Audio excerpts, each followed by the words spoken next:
the whole team, the organizing committee, and all the staff of the National Assembly of Angola, which has been remarkable during these days. Thank you very much.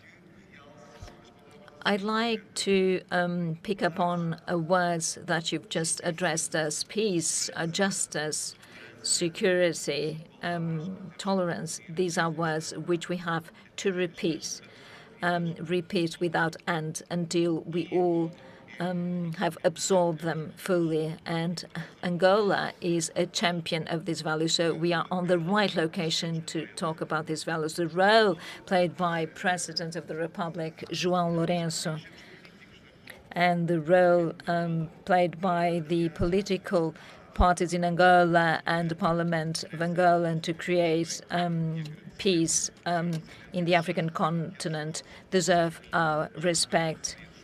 And we wish that all your efforts should continue so that peace will last in the African continent and in other continents. Pleasure to introduce the general debate of this Assembly under the theme of Parliamentary Action for Peace, Justice and Strong Institutions. This issue captures the core mandate of the IPU as a democracy-building organization. So, it is particularly close to my heart as President and as a Member of Parliament. As the concept note for this general debate indicates, this theme captures the key element of SDG 16 of Sustainable Development Goals. Goal 16 is also referred to as the governance goal because it is the only one to go deep into questions of representation, inclusion, and accountability in all institutions of government. It's the only goal that deals with corruption, violence, and other issues that in one way or another undermine the social contract that binds the people together and to their governments. While all SDGs matter, Goal 16 is particularly important because by making government stronger, it leads to more effective decision-making for sustainable development. We can't fight poverty or inequality, climate change, environmental degradation, and a host of other problems that can affect us today without more effective institutions. It is not a given that governance would make it into the SDGs when they were adopted in 2015. Many countries on that time were opposed to this goal that they feared would put too much pressure on them to let the people in, as it were. Indeed, while the word democracy is not mentioned in the framing of this goal, the need for more democracy around the world is very much the message you can read between the lines. Deep down, this goal does more than inviting us to reflect on what makes government work better for the people and society, more tolerant and inclusive. It's about fixing the many things that are making our politics without function, to a point that people are turned off from participating and consensus is harder to achieve. I am proud to say that IPU played a strong advocacy role in the birth of Goal 16, together with close partners such as International Development Law Organization or International IDEA and several others. Some of you may be tempted to think of governance as someone else's problems. Developed countries in particular may feel this is more for a problem for developing countries, but in fact it's not so. While some countries may be more behind than others, it may happen everywhere, no country is perfect when it comes to the ways and means by which their institutions operate.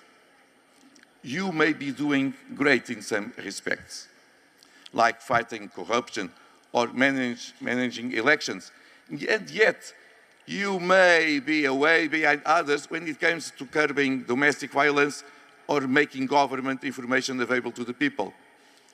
Likewise, in the case of Parliament, there is a considerable variance between countries in terms of institutional practice and capacities. For example, if we look at women's representation in Parliament, the picture is a mixed one. Contrary to popular belief, there is no clear divide between developed and developing countries. With this in mind, I want to encourage you to avoid taking advantage of your speaking time in this debate as an opportunity to denounce your neighbor for their supposed government failures, or to point fingers to the leadership of distant countries for whatever wrong they have done to their own people or to the world. We are not here to settle scores. We are here to learn from each other's national experiences and to show to the world what we as parliamentarians can do for sustainable development by strengthening government and reforming politics across the board. Your interventions will be reflected in the declaration to be adopted in the last day of our assembly here in Luanda. So, I will wish you a nice work. Let us work together, and the strong statement that we can all be proud of should be the result of this assembly. I wish you a fruitful work during our week here in Luanda. Thank you. Obrigada, Sr. Thank you, President of the IPU. As you mentioned, it's a common practice in IPU to have a general debate on gender and youth perspective. Let me start by inviting the President of the Bureau of Women MPs, Ms. Cynthia Lopez Castro from Mexico, to take the floor in this opening session. You have the floor.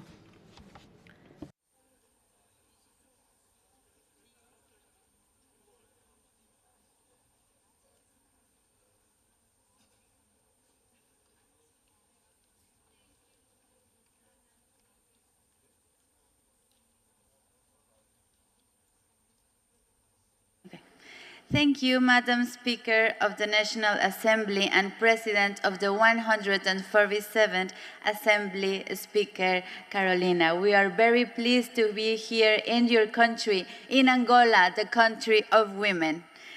Thank you, President of the Inter-Parliamentarian Union, Duarte Pacheco. I congratulate for all your work as a President of the IPU. I'm sure that you have been promoting women in each of your actions as IPU President. Secretary General Martin Chungong, the good ally from women in IPU. Ladies and gentlemen, speakers and head of delegations, it is my great pleasure to address the Assembly's general debate for the first time as President of Women Parliamentarians. Colleagues, as we consider parliamentary action for peace, justice, and strong institutions, let us put gender lenses on and place women and girls at the center of the reflections and the deliberations. Why? Because simply there cannot be good decisions and no efficient action without taking into consideration our needs, our interests, our views, and experience of the whole population of the world. It's not to give us a space. It's just we represent more than half of the population of the world. This is obviously and yet far from being a reality. 23 years ago, the Security Council Resolution 3025 on women, peace and security recognized gender inclusivity as being vital in sustaining peace. Evidence showed that women's equal and meaningful participation in peace processes increases chances of lasting peace agreements, reinforces security, and cements stability. That's a strong reason why we need more women in parliamentaries. Yes, until 2019, women made up only 30% of the negotiations. and 6% of signatories in all major peace processes around the world. Unfortunately, more recent peace processes are also far from achieving women's inclusive participation. At a time of widespread violent conflicts, if we don't want peace processes to fail, we should make full use of our parliamentary action to demand and ensure women's participation and leadership in such processes. Colleagues, the fight for access to justice for women and girls should also be high on the agenda on parliamentary action. Our countries and parliaments made many commitments to empower women and girls. Some progress has been made in reviewing discriminatory legislation and including gender equalities in laws and constitutions. But these rights are mere words if they are not enforced, and there's still a long way to go. We must continue reforming our legal frameworks to eliminate discrimination, violence, and harmful practices against women and girls, and to advance equality, inheritance, and property rights. In family law and other areas where gaps persist, let us promote courageous, gender-responsible justice reforms and work with traditional and religious leaders and other stakeholders to ensure access to justice to women and girls everywhere, not leaving no one behind. When it comes to our action for stronger institutions, our motto sums up in 3 words: gender-sensitive parliaments. That's what we need. I am proud that this concept has become a norm thanks from the IPU a decade ago. And I am so proud that the Kigali Declaration, adopted last year in Rwanda, recommitted us to make our parliaments gender-sensitive for a more resilient and peaceful world. We said we will lead by example by achieving parity in decision-making and embedding a culture of equality and all endeavors. Let us now move from words to action. I want to congratulate all the parliaments that now they have parity in their parliaments. I also want to recognize our speaker from Angola because she's one of the 7 speakers in Africa as women, and it's not easy. It's quite difficult to be in that seat. It's very difficult to us go for this access to these responsibilities. I want to congratulate Mexico that has parity, Nicaragua, New Zealand, Rwanda, Cuba. We need United Emirates Arab to have parity in their parliament. I invite you to keep going, promoting women in parliaments. If we have the 50% of women in parliaments, we are women real represented in parliament, because now we are more than half of the population and we are just represented in the 26% of the seats. It was just until 22 that there was at least 1 woman in the parliament. So before 2022, there were parliaments with no women. Imagine that. So we have to keep working very hard, speak loud, raising our voice, because it's not for us for a space, for us for a seat. It's just because it's fair to have the same representation as we are, half of the population. Thank you so much. Thank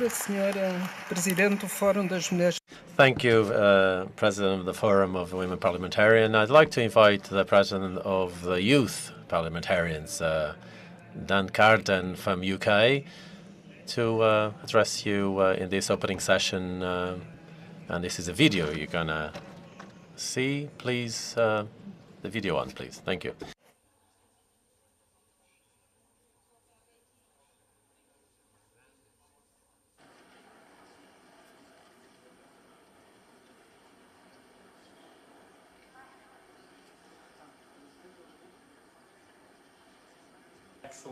Can we please have the video message from Mr. Dan Carden. Thank you. To address the Inter-Parliamentary Union Assembly for the first time. Fellow parliamentarians, excellencies, ladies and gentlemen, it is an honour to address the Inter-Parliamentary Union Assembly for the first time.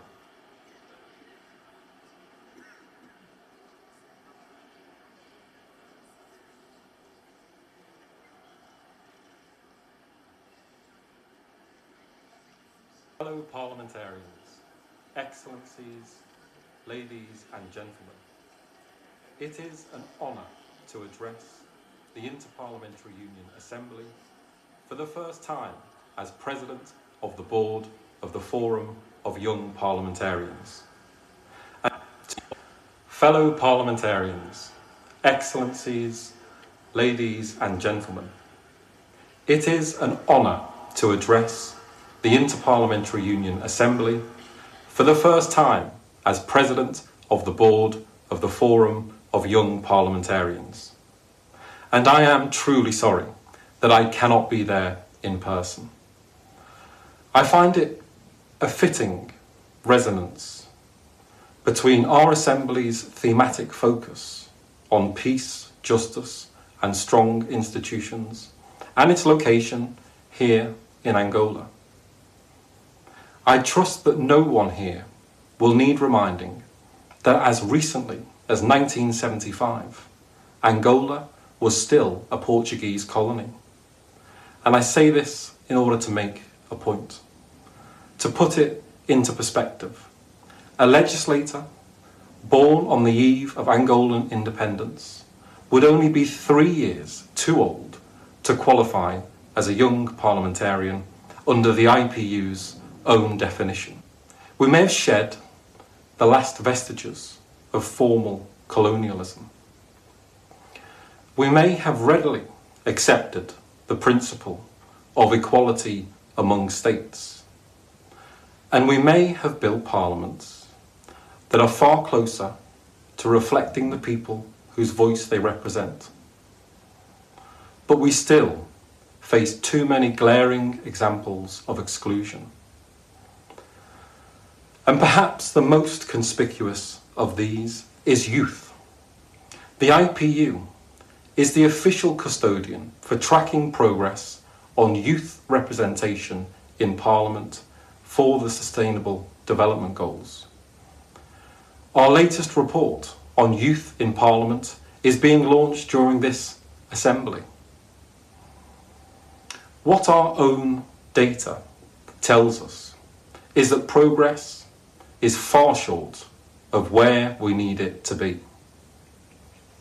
Despite more than half the world's population being under the age of 30, only 2.8% of members of Parliament are 30 and under, and only 1.4% are women under the age of 30. 39% of chambers of Parliament have no MPs under the age of 30 at all. Fellow parliamentarians, this specific SDG is our domain. We are the designated change makers. The ball is in our court.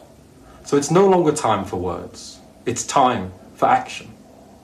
And we young MPs are doing our part.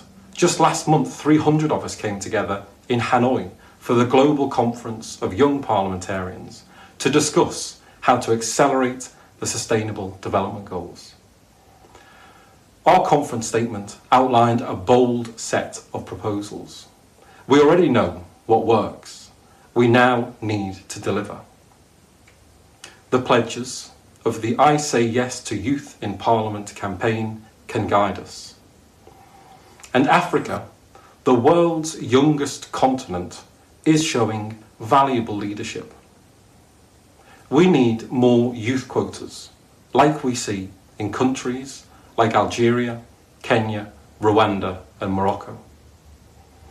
We need to lower the age of eligibility for office, like has been done in Nigeria and also in Mexico.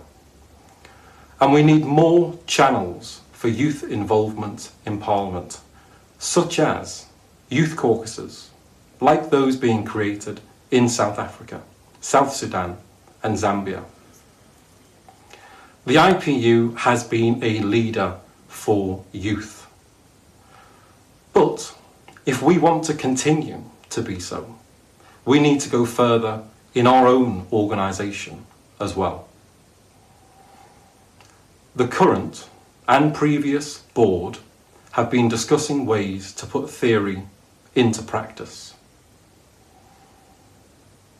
In consultation with them, I have formally proposed that the IPU reduce the age limit to be considered a young parliamentarian to under 40 years of age. We need the IPU to continue to be a bold leader for youth.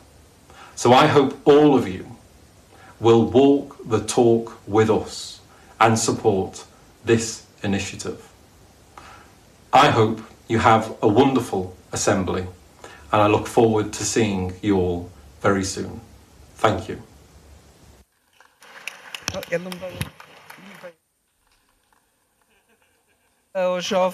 Well, thank you very much to the President of the Forum of the Youth Parliamentarians, and would like to reiterate to encourage encouragement to other young people around the world. And I have the pleasure to introduce you to our special guest. Special guest, yes, you heard me well. He's a diplomat. This morning, the Executive Secretariat, is now the Executive Secretary of the International Conference of the Great Lakes. In this region where we are is Ambassador João Samuel Canundo. The International Conference of the Great Lakes was founded through consensus that the instability policies, conflicts have raised and at a worrying level in our region, where Angola is part of, and so it was necessary to double the efforts in order to promote peace, development, and respect for law. And their contributions have been very relevant in order to pacify this region of the Great Lakes, and I think that this theme will be relevant for the general debate. I'd like to invite, I think, Ambassador Canundo to address himself to this assembly. Thank you. You have the floor, Ambassador.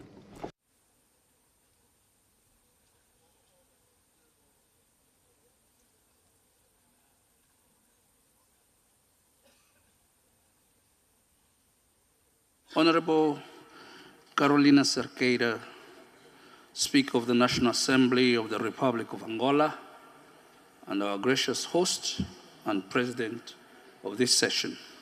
Honorable Duarte Pacheco, President of the Inter-Parliamentary Union, Honorable Martin Chungong, Secretary General of the Inter-Parliamentary Union, Honorable Members of Parliament, distinguished participants, ladies and gentlemen.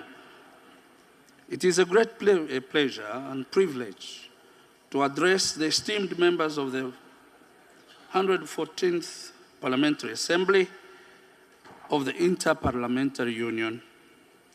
Allow me to express my heartfelt gratitude to Honorable Carolina Cerqueira, Speaker of the National Assembly of the Republic of Angola, for giving me this incredible opportunity to speak and stand before you.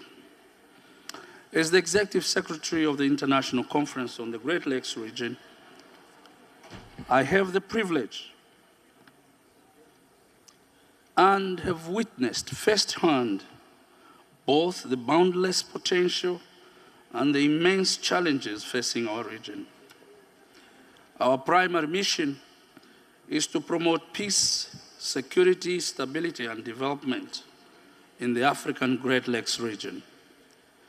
In line with this mission, Sustainable Development Goal 16, which focuses on promoting peace, justice, and strong institutions, is highly relevant and aligned with our objectives.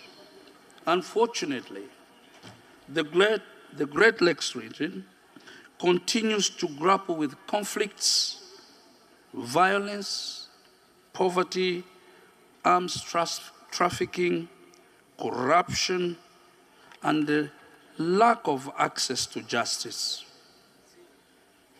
However, the Sustainable Development Goals 16 provides a comprehensive framework to address these issues and to ensure fairness for all individuals, combat illicit activities, strengthen institutions, and enhance transparency and accountability. The ambitious targets enshrined in those goals directly address the Great Lakes region's most pressing challenges. These targets perfectly align with the admirable objectives of the ICGLR Pact, signed by the heads of state and governments of the 12 member states to improve governance, security, justice, and development cooperation. By steadfastly implementing SDG 16, we have the power to advance the stability, reconciliation, and prosperity of the people who call this region home. Honorable members of Parliament here present, as representatives chosen by the people, esteemed parliamentarians have a significant duty to achieve these crucial goals. Peace, justice, and robust institutions are essential for the sustainable development of any country. Without them, societies crumble and fall apart. Human rights suffer abuse, and progress becomes an unattainable vision. Therefore, we must acknowledge wholeheartedly and prioritize the fundamental role of parliamentarian action in ensuring the realization of these objectives.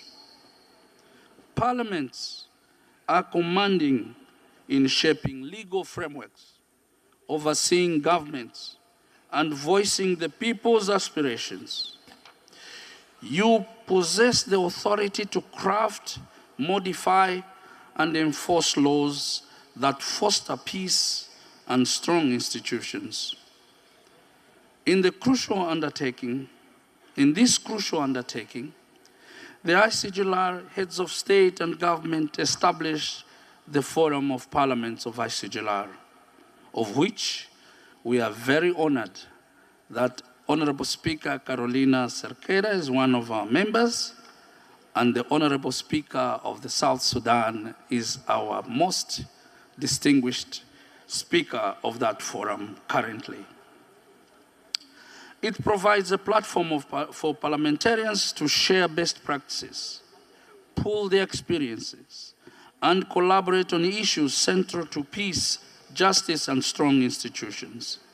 The forum fosters collaboration, enabling esteemed parliamentarians like yourselves to collectively tackle common challenges and devise effective strategies for positive change.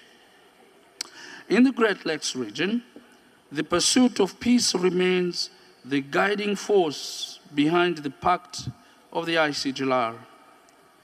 As authors of national policies and legislation, parliamentarians wield the power to engineer frameworks that foster tranquility, prevent conflicts, and facilitate open dialogue. By addressing the root causes of conflict, you can significantly advance the resolution of internal and external conflicts, thereby securing stability and prosperity for your citizens. I encourage you to maximize the impact of your legislative authority in promoting peace building and resolving conflicts. Strengthen democratic institutions, uphold the rule of law, and establish effective mechanisms for peaceful dispute resolution. Ensure inclusivity in political dialogue by considering the perspectives of women, youth, minorities, and marginalized groups. Develop policies that address underlying tensions related to land, resources, ethnicity, and other contentious issues. Allocate sufficient funds towards mediation efforts and peace processes. Your capable hands hold the power to foster peace within societies. I urge you to exercise your constitutional powers to uphold justice and the rule of law. Pass laws that reinforce judicial independence, protect human rights, increase legal access and transparency, and curb corruption.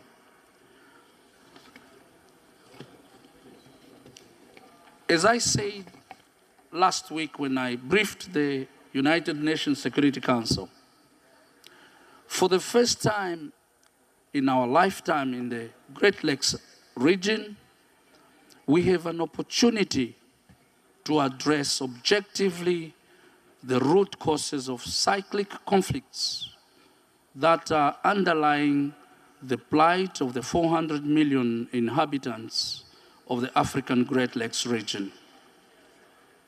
We have, under the leadership of President João Manuel Gonçalves Lourenço, current chair of ICGLR, champion of peace of the African Union, and mediator of the DRC-Rwanda dispute, the Luanda roadmap that establishes the political and military roadmap towards laying down of arms as a means to advance our political agenda. And we have the East African community-led Nairobi process under President Evariste Ndayishimiye of Burundi, and that is facilitated by former President Uhuru Kenyatta, which is a platform for political dialogue. So I urge this assembly of distinguished parliamentarians to seize the opportunity that the political leadership in the Great Lakes region have shown in order to encourage all armed groups to lay down their arms and observe what has collectively been decided. You have a political agenda, go to the Nairobi process and lay your case.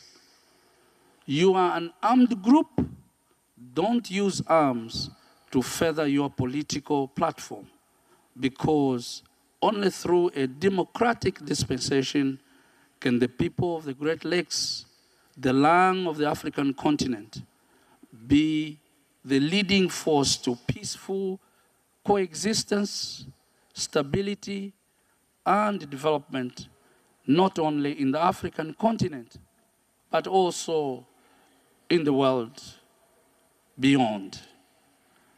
I really appeal to this session of parliamentarians to consider my concluding remarks.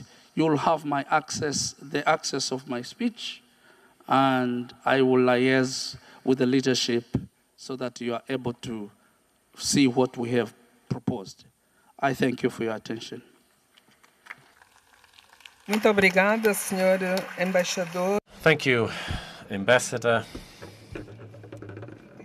And as it was, how is it traditional here in the IPU, we give the opportunity for youth to take the floor as well. And we have the floor now to introduce you to a young lady, young, to bring you the youth voice and to tell you what are the young perspective. We call someone with 31 years old from Madagascar, and she comes from a movement, juvenile movement, that says Together for a New Africa. Zoa Maharavo. Of course, they're going to talk about the challenges of our continent, because young people also have their ideas on how to promote development, a culture of unity within Africa through exchange of experiences, training, orientation, and networking. She follows political sciences, law, and Fanoas Marahavo from Madagascar in the last 6 years was training young people from Burundi, Democratic Republic of Congo, in Rwanda, in South Sudan, in Kenya, in Uganda, and also in Tanzania, in a collective action for leadership, promoting unity as part of New Africa. This is a project of union. And within the challenges of the African countries, which are going through many difficulties, Madam Fanosa Marava and her movement want to promote education for the young people in order for them to become future leaders and engines of change. And she's also convinced on the dialogue. That dialogue is the solution for the resolution of conflicts. You have the floor, Fenazoa Marahavo from Madagascar. Thank you. Excellences, Mesdames et Messieurs. Excellencies, ladies and gentlemen, I am delighted to be here with you today. I'd like to thank the Angolan Parliament for receiving us so warmly in this beautiful city of Luanda, and I'd also like to thank all the organisers of the Assembly of the Inter-Parliamentary Union for having given me the opportunity to convey this message to you today. I'm here to represent young parliamentarians in Africa. I'm from Madagascar, and often in Africa, as you know, we say that you need a whole village to raise a child. Well, I'm one of those children, and as an African young woman, I was prepared by my family and my community to contribute to my village, my community, and my country, and make it a better place to live. In a religious community, I joined a master's program in the University of Madagascar with the aim of contributing to promoting training of young people in the northwest of the country in my village. And that support also enabled me to pursue studies further down the line in Europe, with a commitment to coming back after my studies to help promote justice and peace through education in Madagascar. While I was in Europe, in Italy, at the Sofia University Institute, I met a very motivated team of African students from Burundi, from the DRC, from Madagascar, from Tanzania, from Cameroon, from Kenya and Uganda, Cote d'Ivoire, who had been working together since 2014 to look at the challenges facing the African continent and to try to understand what contribution they could make to resolve some of those issues and conflicts when they went back home. That initiative was called Come Back to Africa. And the idea was indeed to come back with the spirit and the skills that we needed to solve those problems. They often said, we are responsible for defining the type of Africa we want for the future. We want to go back and meet other young people who are engaged in bringing about change, to prepare for a new responsible leadership for our countries and for the whole of Africa. So I began working with that group of students in 2016 because I agreed with that mission and I'm very motivated by it. I said before that as a young woman, I was prepared for this. And with that group, we really understood that it's important to share this initiative with our brothers and sisters who are back in Africa. That's why in 2017 we organised a meeting in Nairobi, to which we invited young African leaders, African teachers and trainers and practitioners, experts in public life and public governance in Africa. And we presented this dream of supporting Africa through education, supporting young African leaders in promoting peace and justice through a holistic training program. And that's where the Come Back to Africa initiative became Together for a New Africa, an initiative that seeks to develop activities that promote peace and justice through education and through networking among young Africans. We, as young people, actually represent the majority of the African continent.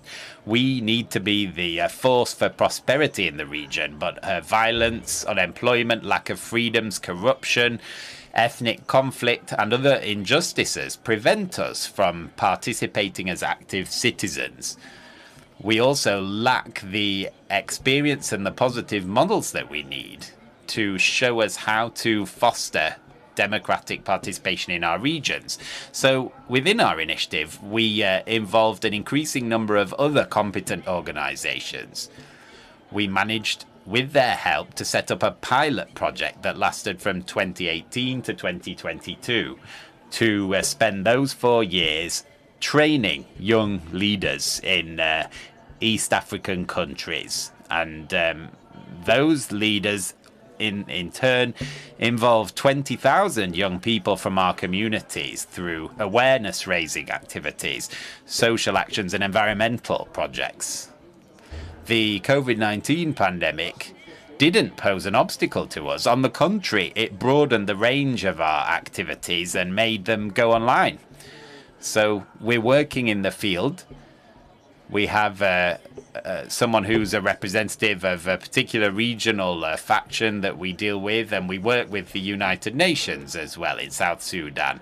I went back to Madagascar and I now teach in the Catholic University there, which is a marvelous opportunity for me to be able to bring a new vision of Africa to young people and to prepare them properly for a future and help them to take control of their future. We recently set up a new cycle of Together for Africa with over 100 leaders from 14 African countries and 42 tutors who bring these young people together country by country. And around 14,000 people, young people, will be involved in this over the next few months. So we're very aware of what we can do in today's world to raise awareness and help people to take control of their realities. There's a great deal of interdependence between peoples and nations, and nobody can operate in a vacuum. So we're trying to bring this to life through the various challenges that the world faces. We know that there are many crises facing democracy, and that's evident in many of the global crises that we face. The deepest causes of this are the lack of sense of belonging, individualism, and so on and so forth. And this has a significant impact in Africa because our traditions are directly opposed to that individualism. Ubuntu means I am because we are. We also have a traditional way of resolving conflicts through consensual decision-making. That's our tradition. It's clear then that everywhere in the world, the lack of that sense of Ubuntu has terrible, tragic consequences. Financial crises, the Third World War that's being fought in various parts of the world, climate change, authoritarianism and populism, physical violence, lack of trust in institutions, and mass migration. All of these are consequences of the serious lack of peace and justice that often forces people, and particularly young people, to leave their countries to find greener pastures elsewhere. And we see coup d'etat in a number of countries as well. However, we also see progress. There are towns that have been able to make decisions and implement them with shared responsibility among governing institutions, citizens, and economic and social organizations. These are the first steps towards an era of collaboration that will transform our concept of government. We're not just talking about good governance here. Of course, we want to find good governance. We want to find good leaders.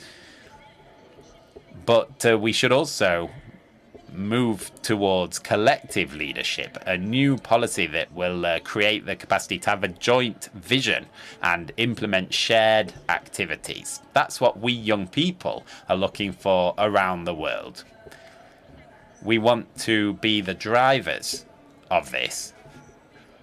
We are ready as young people to participate. It's not just about voting anymore. We want to be the leaders of our own futures. And that's why we are keen to see shared responsibility between those who are present in power, such as parliaments, and members of society, civil society included. So together for a new Africa with our university partners at the University of Sofia can work towards this. We have a number of other partners as well who are assisting us with this. And we're looking at how we can make this happen. We're experimenting with this new form of governance in the field, which we could describe as co-creation, collaboration, co-responsibility, connection. And that's why we called it co-governance. We're starting to discuss this with other initiatives around the world as well, and comparing how we're doing things. Moving towards this new type of leadership, a new direction in which each citizen acts in collaboration with others, regardless of what task has been entrusted to them. A new type of organization, a new type of political representation that can implement collaborative governance. This will open the doors of our institutions and lead us to create new organizations.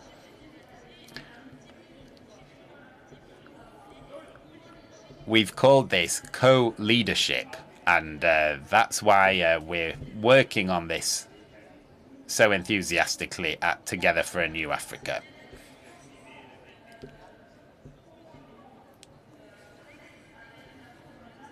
It's obviously closely connected to the concept of co-governance. We want to make this new contribution to global democracy.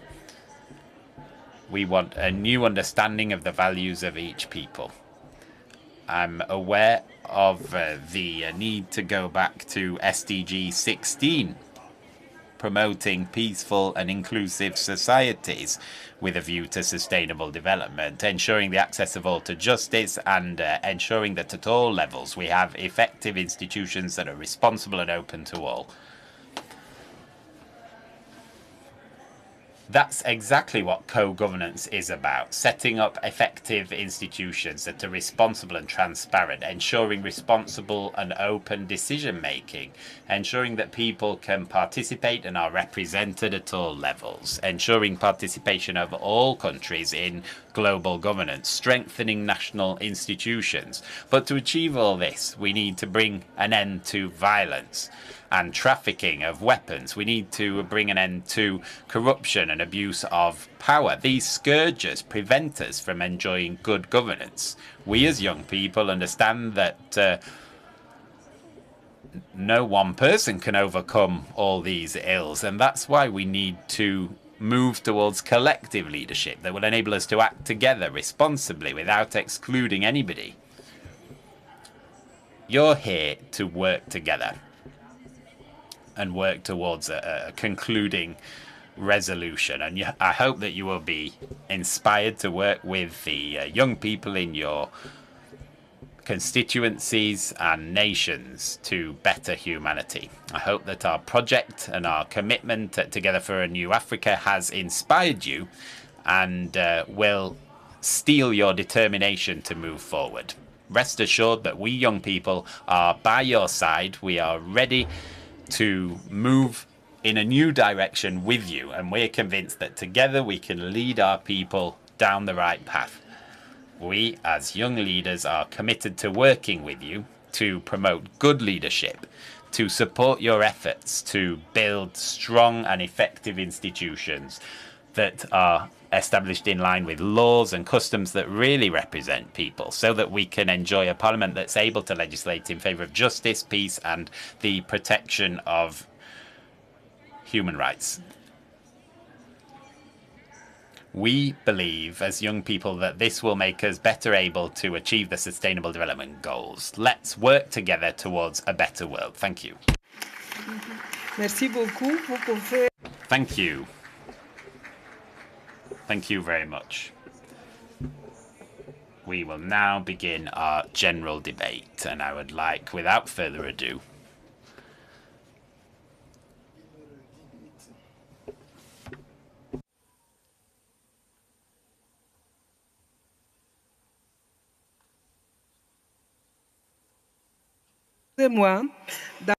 my apologies. I'd like to give the floor to the Secretary General of the IPU so that he can give you some information about procedural matters, the length of time allotted to our speeches and other general information. Thank you. Thank you very much, Madam President. Thank you. I am pleased to make a few procedural announcements on your behalf as presiding officer of this 147th Assembly of the Inter-Parliamentary Union.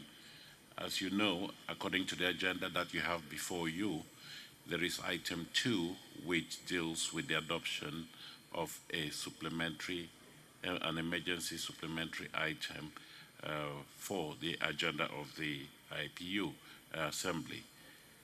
I remind you that the debate on the adoption of that item will take place this afternoon at 5 p.m. And in relation to the organization of our work, first of all, it is customary for us to start the list of speakers in the general debate with a high-level segment involving presiding officers of parliaments. We are deeply grateful for the high presence, the high attendance of many delegations from around the world. And this assembly, I think, is going to go down in the history of the IPU.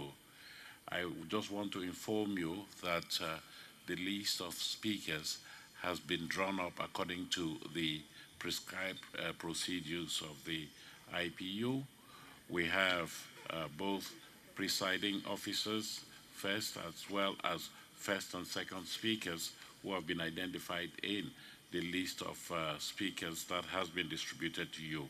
That list, the order of speaking, has been identified following the traditional drawing of lots. And let me remind you that the list is available in this room, I believe in front of the podium here, if you do not have it at your desk. So in light of the high attendance at the Assembly, this morning the steering committee of the Assembly decided to allocate 5 minutes as the total speaking time available to each parliamentary delegation. 6 minutes for delegations led by speakers of parliament. The young MPs who have registered for the general debate will have an additional 2 minutes. Permanent observers will have a maximum speaking time of 3 minutes. I hope that delegations will take this into account as they prepare and deliver their speeches. I also want to inform you that as there are still delegations which have not yet registered to speak, we will be keeping the list of speakers open until tomorrow, Wednesday, 25th October at 12 noon. At 12 noon, that list will be closed and there will be no possible further registrations. I hope that, Madam President, you want to ask the Assembly to approve this decision as to the allocation of speaking time. Madam President? Submetemos à aprovação. I now put to your approval. If there is no one against, it is approved. Stop. Madam President, let me also use the opportunity to remind delegations that they are entitled to nominate one of their members as Vice President of this Assembly. Madam President, you will be pleased to invite all delegations who have not yet done so to communicate the name of their candidate to the IPU Secretariat. And I know from consultations with you that you will be very pleased over the coming days to share your presidency with some of these vice presidents during the general debate. Finally, in order to facilitate the work of the Assembly, on either side of the stage, there is an usher. See, they are dressed in uniforms, easily identifiable, and they will be pleased to transmit any messages that delegates may have for the attention of the President of the Assembly or the Secretariat of the Assembly. As I have indicated earlier, you have received the list of speakers who have registered so far for the general debate. The President would appreciate it if delegates taking the floor would stick scrupulously to the amount of time that has been allocated to them according to the formula that I have just explained. We hope that all speakers, therefore, will be speaking within the time allotted to them. Madam President, you may now wish to invite the first speaker to take the floor under this general debate. Thank you. I invite now the speaker from Guyana, Mr. Nader, to have the floor.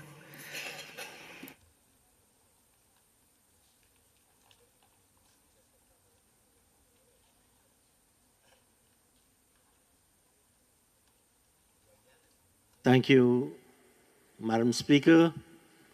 Madam Speaker, President Pacheco, Secretary General Martin, distinguished speakers of parliaments, honorable members of parliaments, ladies and gentlemen. I will be extremely short as I'm sharing the time with my Attorney General who will speak later.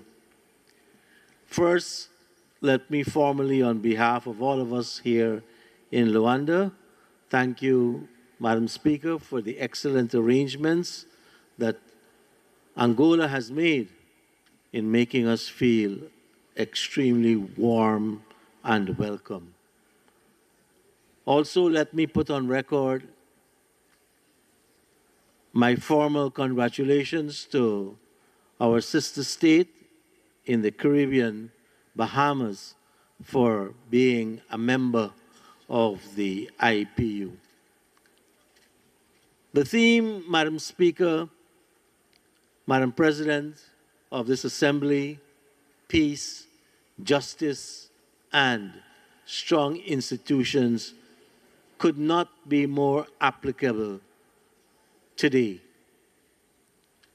Since our last meeting in Bahrain, we have seen many more conflicts, and the call upon our strong institutions, the call upon peace-loving people, and the call for justice has resonated even more. And that is why, Madam President, we need to have even more solidarity with each other and to strengthen our resolve within the IPU and institutions that uphold democracy, promote justice, and build a strong humanity. Madam Speaker, Madam President, as I make this address, our small nation of Guyana with 800,000 people, we are now facing the threat of actions by our western neighbor Venezuela, who on December the 3rd is going to a referendum, and part of that referendum would be the annexation of 2/3 of our country. Yes, 2/3 of 215,000 square kilometers. Guyana puts its faith in strong institutions, the United Nations and the International Court of Justice. And we pray that with our resolve to promote democracy and peace and dialogue, that what is building up on our western border don't materialize as we have seen over the past 24 months. Madam Speaker, we thank you for your reception, and to all of you, muito obrigado.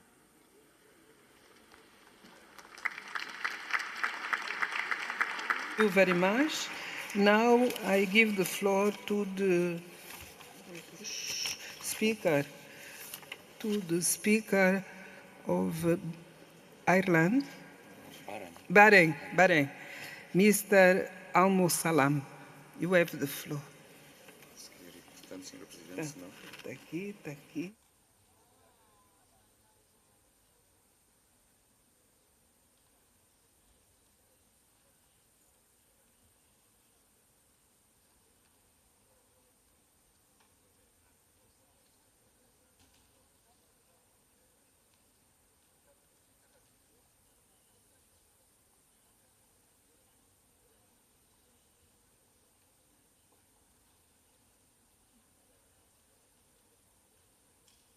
Thank you, Mr. Speaker. Bismillah ar-Rahman ar-Rahim. In the name of God the Almighty, Mr. Duarte Pacheco, President of the IPU, Carolina Cerqueira, Speaker of the National Assembly of Angola, Martin Chungong, Secretary General of the IPU, Excellencies, Speakers of Parliament, members of delegation, dear colleagues, good day. Madam, I should like to congratulate you on the holding of this major inter-parliamentary union. May I also thank Mrs. Carolina Cerqueira, the Speaker of the National Assembly of Angola. Thank you for the excellent organization of this assembly, and I wish the assembly every success in its work. May I convey the greetings of Hamad Ben Isa Al Khaimna, the King of Bahrain. He wishes to convey his greetings and wishes for great success at this assembly.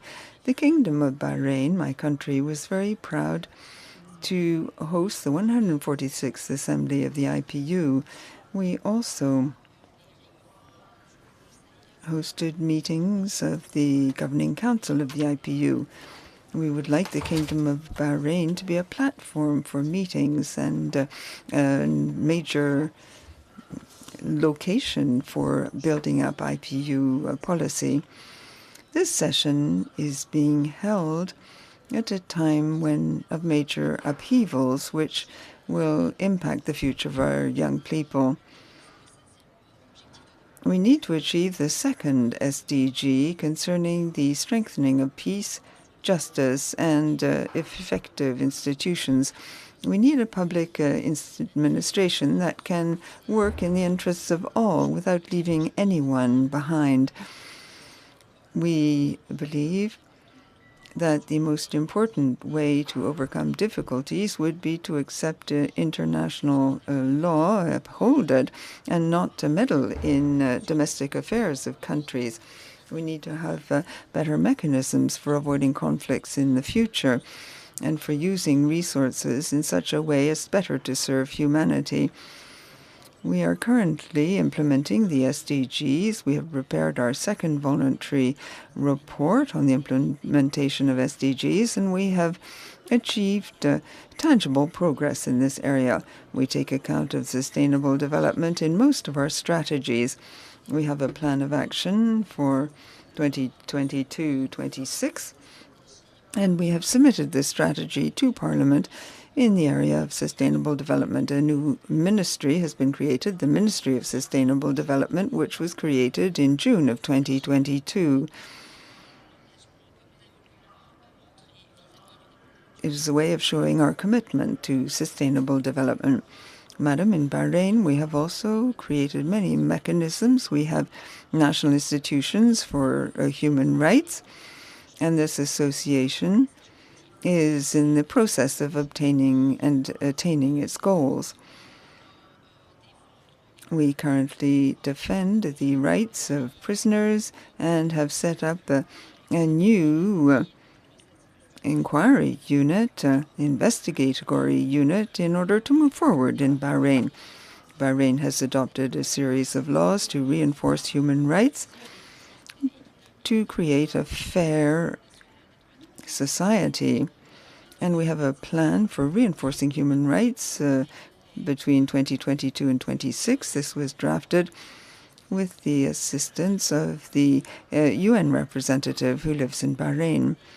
Madam President, it's important to attain SDG 16 and attain all the other sustainable development goals. From an international stance, and in particular in the Middle East, it will be difficult to achieve these goals because we have this war ongoing against the Palestinian people, which has already been displaced and is being collectively punished. The life of innocent people, women and children, is being threatened. There are constant violations of their rights. Weapons are being used against the Palestinian people. What institution could say it is effective if a certain category of people is being excluded? Look at the flagrant ongoing violation of international humanitarian law to the detriment of Palestinians. Innocent Muslims are dying daily at the hands of the aggressors. Madam President, Bahrain has a clear, stable position under His Majesty the King, Al Khalifa, and thanks to the efforts of our Emir, the heir to the throne and Prime Minister of our Assembly, we intend to uphold the rights of our Palestinian brothers. We need to open up corridors for humanitarian aid in the Gaza Strip. It's important to protect all the innocent. It's also important to remove the blockade. This violence is endangering the stability in the region and the balance. It's very important also to revert to the initiatives of Arab states. I wish to praise the position of Angola in this respect. The President of Angola, in his inaugural speech yesterday, reiterated his support for a fair solution to uphold the Palestinian cause and create an independent Palestinian state. He's in favor of a two-state solution together with the international community. We thus totally refuse the expelling of the Gaza population from its land. In Bahrain, we believe that peace is the only way to bring about stability. Civilized dialogue will open up new horizons for prosperity and the development around the world. For this reason, as a parliament who represents its people, we must show solidarity and work together to bring about peace and create stability in all countries and in all societies. We will thus be able to speak more objectively of attaining the SDGs by 2030. In this manner, we will be truly serving the interests of young generations. Thank you. Thank you very much. Now I invite the speaker from Ireland to take the floor, followed by Senegal.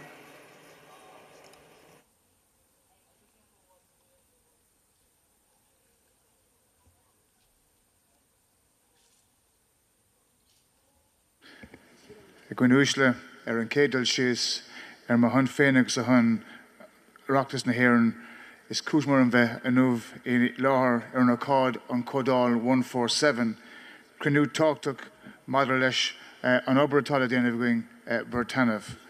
Distinguished members, Madam Speaker, dear colleagues, thank you to Angola for hosting the 147th Assembly. Congratulations, Mr. President, on your tenure as President. Never before, dear colleagues, is democracy, political leadership required in a world starved of peace, starved of strong leadership. Parliamentary action for justice, peace and strong institutions is our theme. Today, we meet in Angola, celebrating 25 years of the Good Friday Agreement in Ireland. 25 years of peace, a peace dividend brought about by dialogue, by engagement, by ecumenism. And it shows the power of political leadership, where differences can be cast aside and where people who really want to have peace can engage to ensure that people live in harmony, coexisting together. Dear colleagues, the Good Friday Agreement 25 years on, shows the world a roadmap for peace exists. And I would urge all of us to consider the Good Friday Agreement. Today we meet where our world is on fire at a critical juncture.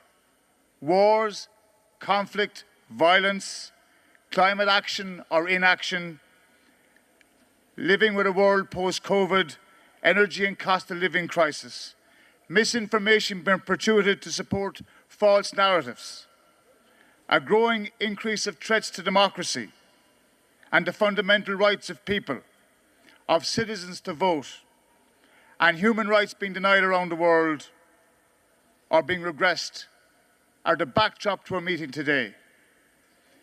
That is some list, dear colleagues, and our task as political leaders is to lead, as parliamentarians is to act. Since the days of the Greek and the Romans, citizens must have their voices heard and represented in parliaments. So today and this week at this assembly, are we listening to each other? Do we want to score political points? Or do we want to uphold democracy? Today is UN Day. In a world divided, we must be about coming together as nations and as people to be the United Nations as our Secretary General challenges us. 78 years ago today, the UN Charter was signed. It binds member states to maintain international peace and security. Can we remember those who have been killed in wars, civilians, humanitarians, men and women and children? Dear colleagues and friends, we live in a world where human rights and people are important. Mr. President, as a member of the LGBT community, human rights for us are very, very critical. I'm disappointed that here at the IPU, we're not doing more to promote equality directly in supporting our fellow LGBT parliamentarians across the world. And I want us to change this. We are people, we are public representatives, we are parliamentarians, driving to make the world a better place. So can I urge us all to ensure that we do more to support elected LGBT parliamentarians, in particular at our assemblies and during Pride months.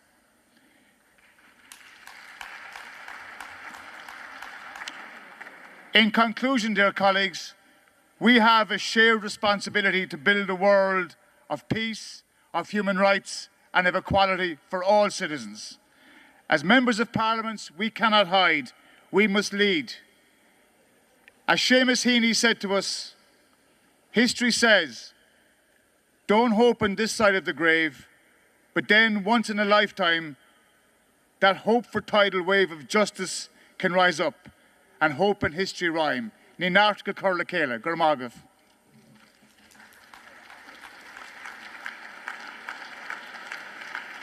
J'invite maintenant le président. I would now like to call on the Speaker of the Parliament of Senegal, Mr. Diop, who will be followed by Portugal.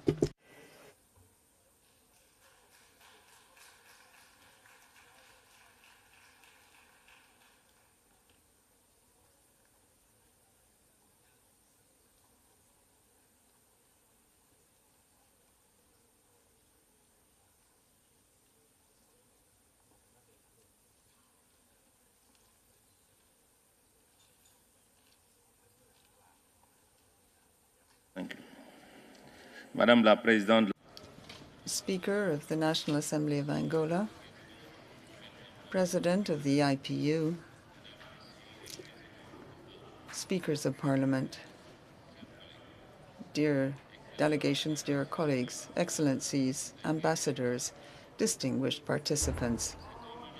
It is an honor for me and for my delegation to be in Rwanda, where we have been welcomed so warmly with such hospitality and generosity by the Angolan people under the leadership of its representatives. I would like in particular to thank Carolina Cerqueira, the Speaker of the National Assembly of Angola, for the perfect organization of this Assembly of the IPU. May we express our deep gratitude. It is in this spirit that I wish to convey to His Excellency, Mr. João Lourenço, the President of Angola, the fraternal greetings of the President of the Republic of Senegal, his friend. Our warm thanks also, or warm congratulations go to the President of the IPU. You have done outstanding work at the head of our organization. The theme under discussion today is taking place in a special context with deep-seated changes on the international scene. These changes occurred after the fall of the Berlin Wall and indicated that we were moving towards a peaceful coexistence and multilateralism. But this has given way to an international environment which gives rise to great anxiety. You'll agree with me that the global context is marked by planetary threats which continue to grow, seriously affecting the Sustainable Development Goals and peace, justice, and governance. These international upheavals can be set against dire economic competition. There is great tension owing to the harmful effect of climate change and natural disasters. To this, one can add conflicts and economic injustice, spawning more and more refugees and migratory movements. These upheavals spring from battles for access to water inter alia, yet there is a huge space race and the fight for access to quantum computing. We have a number of fundamentalist groups and terrorist acts. Attacks are increasing in number, particularly in the Sahel region. There's a war in Ukraine which has multiple ramifications. There's an ongoing conflict in the Middle East that also is a serious threat to international peace and security. In other words, so long as relations are defined by differences, the play of strength and violence, those who sow hatred will prevail over those who advocate peace. There will be conflict instead of cooperation, which might lead us all to creating justice and prosperity. Dear colleagues, in the face of these serious scourges threatening peace, justice, security, and global governance, it is absolutely necessary and urgent to call the entire international community to become mobilized and act together, respecting the Charter of the United Nations. Our Inter-Parliamentary organization, which is based on universality, solidarity, freedom, and peace, is in duty bound, therefore, to act. Mr. President, dear colleagues, the time has come to move forward together on the basis of an inclusive dialogue based on our IPU ideals in the service of multilateralism. We must always bear in mind the fact that multilateralism is not just a diplomatic technique. There are others also to meet these challenges. We need to bring about a global order and organize international relations based on interparliamentary cooperation. We must draw on all sorts of forms of cooperation, the rule of law, justice, collective action, and common principles. Therefore, instead of opposing civilizations and values, we must adopt a solidarity-based multilateralism, respecting our differences and common values, as is set out in Article 1 of our statutes. Insofar as Senegal is concerned, it reaffirms here and now its resolute engagement to work together with you to bring about these praiseworthy objectives which bring together our interparliamentary family in the service of an open world with a lot of give and take, just to paraphrase Leopold Senghor, who was a leader and a poet. Thank you very much for your kind attention. Merci beaucoup, Monsieur le Président. I thank the Speaker of Senegal. Give the floor to the Speaker of the Portuguese Parliament, Mr. Santos Silva, followed by the Zambia.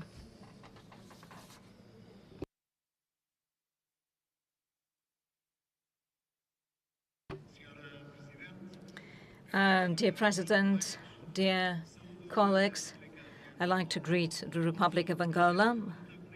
I'd like to compliment their international activity and the fact that the Assembly of the IPU is being held here in Luanda, which is taking place for the first time in a Portuguese-speaking African country, fills with pride all peoples and countries which share this marvelous language, which is wonderfully spoken by Pepe Tela Luandino Vieira. Portugal supports vehemently East Timor proposal that Portugal should become an official language. The debate and the topic of the 147 IPU Assembly has to do with the SDG 16, peace, justice, and strong institution. In each country, the role of Parliament is essential in its three aspect, representing all citizens, the plurality of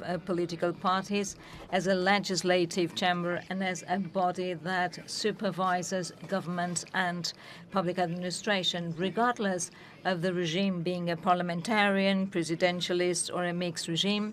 Parliament is always a basic institution that serves populations. It promotes civil peace because it welcomes the discussion of ideas and peacefully organizing social conflicts, promoting justice because it guarantees rule of law, favors political alternance, makes laws and monitors its application, strengthens the institution because it brings them closer to people and brings on board all regions of the nation and all ethnic, religious and political groups, because it's the common house where we all have a place and where every voice can be heard.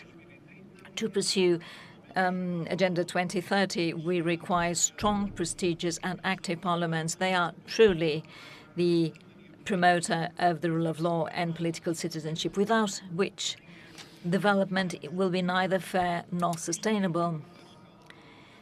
This applies in each country, but it can also be said the same at international level, the collaboration between different parliaments. It's a school where we all learn with one another, sharing experiences. And it's a platform for collaboration and union of ideas. It brings closer peoples and it promotes collaboration between states, and it leads to public opinion at worldwide level, which is so needed by these times, which are characterized by globalization and deglobalization trends. To cooperate, international cooperation, we have to surmount divisions. In days of so many tensions in Ukraine, in the Middle East, in Sahel, in Caucasus, in Eastern Asia and other regions, it is essential that the voices which advocate the peaceful solution for conflicts will be stronger than those that sow hate and infringe international law. So multilateral organizations are essential as spaces of reciprocal closeness. This is why the IPU is so important, where parliamentarians meet on a regular basis and discuss topics of common concern. And they discover that they are partners with the same mission of guaranteeing peace, justice, and public institutions that serve all. Portugal feels at home in the Inter-Parliamentary Union. I'd like to greet the outgoing President, MP Eduardo Pacheco, and I'd like to wish the future President all the best success to promote inter-parliamentary collaboration, such a useful tool to work together towards the maintenance of common values. Thank you very much. Thank you very much, Chair. Speaker from Zambia, Mrs. Muti, followed by Burundi.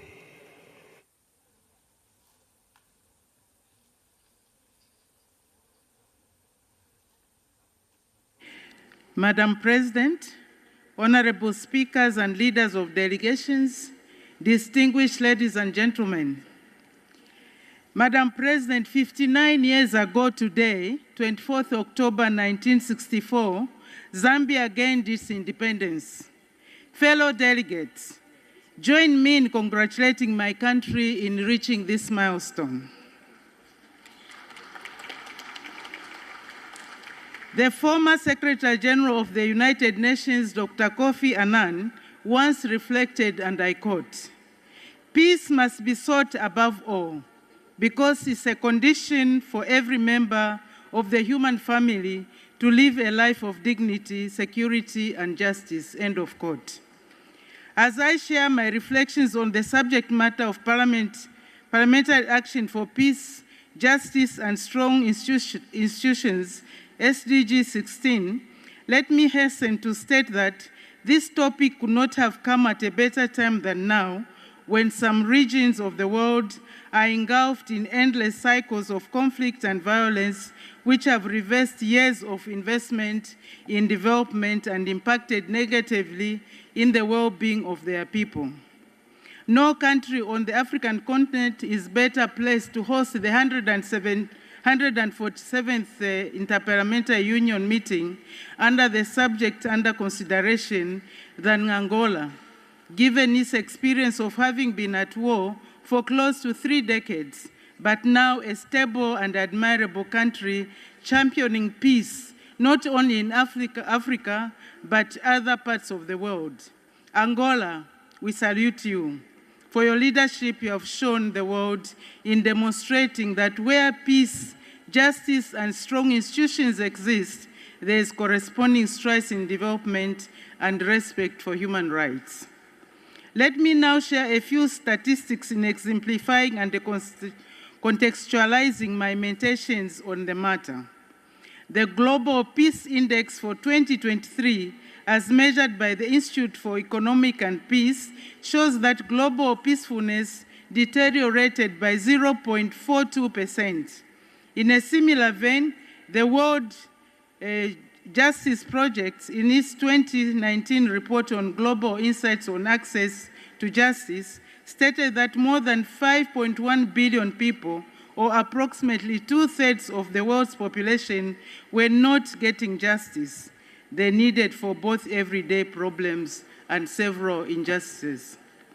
Premised on the above, majority of humanity are in agreement that without peace, stability, respect for human rights, effective governance, and the rule of law, no meaningful development can be achieved or sustained.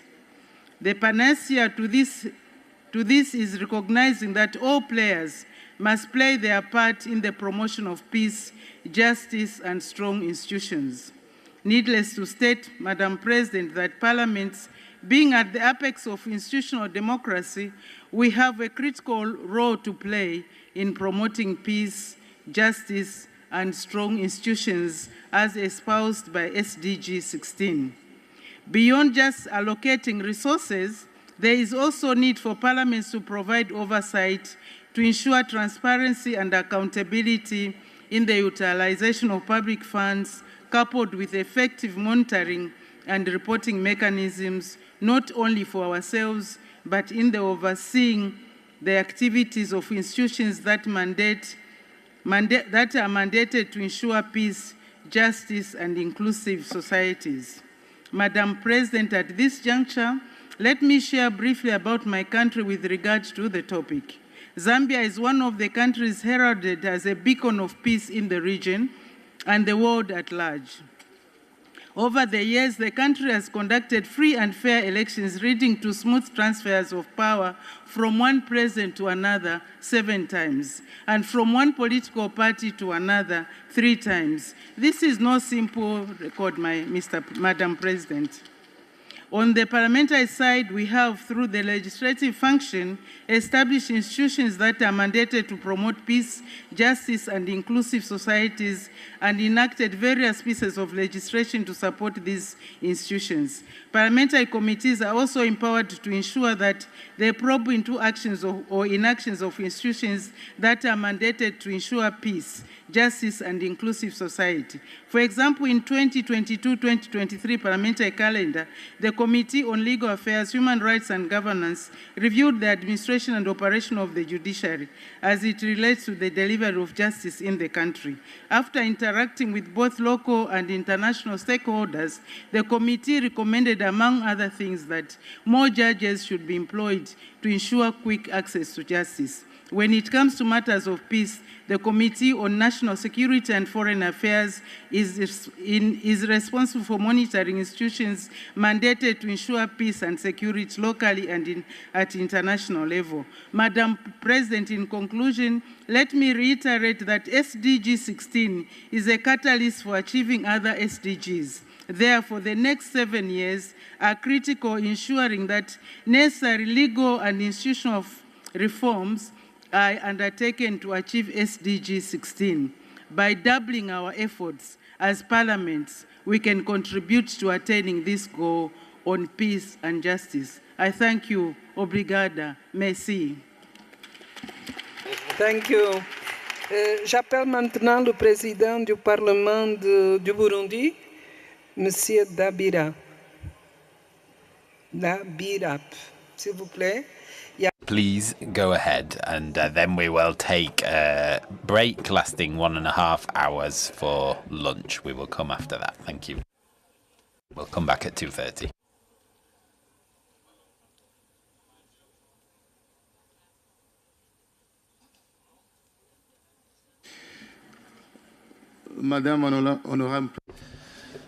Honourable Speaker of the National Assembly of Angola, Excellencies, Speakers of Parliament, Heads of Delegation, ladies and gentlemen.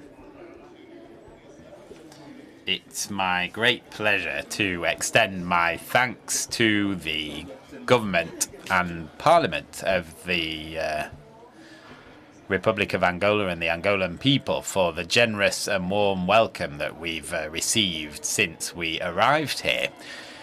It's also an honour to say how pleased I am to see this conference being organised around the theme of parliamentary action for peace, justice and strong institutions. I just want to recall that there is no more beautiful or more pleasant place in the universe to live than planet Earth. But unfortunately, our planetary village is suffering today from incessant wars and conflicts, and we are seeing a multiplicity of problems such as terrorism, the rise of extremism and poverty, disease, climate change, and a lack of security that humanity is facing. As a result, human rights are not always available to all. We should create a world of peace without war and leave future generations with a decent legacy. To achieve that, a number of conditions need to be met. As parliamentarians, we should, amongst other things, encourage the implementation of effective and inclusive, transparent and responsible public institutions to ensure quality education and healthcare. We should ensure fair economic policies and inclusive protection of the environment. We should improve our national and local institutions and encourage them to be responsible for their actions. Ensure that we are fair for families and communities without bribes. Encourage institutions to foster freedom of expression. Enable citizens to contribute to the decisions that affect them and implement laws and policies without any discrimination. We should promote operational, political and justice systems to resolve disputes. We should bring institutions, civil society and communities to work together to implement lasting solutions to reduce violence, enact justice, fight corruption and ensure the participation of all. We should promote peaceful and cooperative relations with neighbouring countries. Unfortunately, rather than encouraging peaceful and cooperative relations, some countries are imposing sanctions on others that exacerbate their poverty. Excellencies, ladies and gentlemen, poverty marginalizes people, and those who are living under its yoke are frustrated because they are not well represented. We find conflict situations that can sometimes lead to violence. Poverty is dangerous. It is a weapon. Its mere presence leads to a number of other factors that threaten economic development. Sanctions imposed upon some countries are not just hurdles for development. They also exacerbate the poverty of those countries and prevent the fight to avoid violence. We need to work towards sustainable development. Colleagues, the inhabitants of the planet need peace. Our words should be turned into deeds. May God bless you all. Thank you. Merci beaucoup. Thank you very much. We will now take a lunch break and we will come back at 2:30. Thank you.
Recording stopped.